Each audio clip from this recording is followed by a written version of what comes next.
Ang bigat ng laban. Panigurado, matatalim na batuan. Ang mga panauhin, yan ang inaasahan. Pataasan, siraan, laitan, bastusan. Damay ang kamag-anakan, kasarian, kasintahan, at ang mga nananahimik na magulang. Kung naglalaman ng immoral na salita ang atake, mas malaki ang tsansa na magwagi sa sagupaan. Ang paggamit sa mga armas na to ay napatunayan ko ng kayang-kaya ko. At alam din naman ng lahat na kayang-kaya mo. Pero tol, naaalibadbaran na ako sa kasanayang to.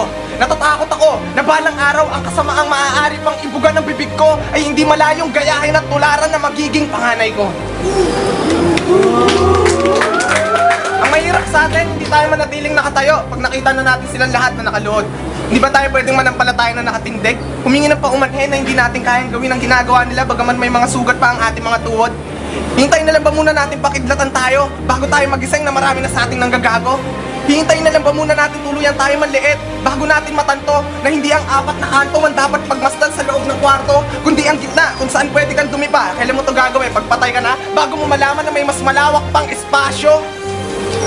Hindi dapat kabahan ang sino mang itatapat sa akin. Hindi ako malalim. Hindi kailangang hukayin ang nararapat kausapin.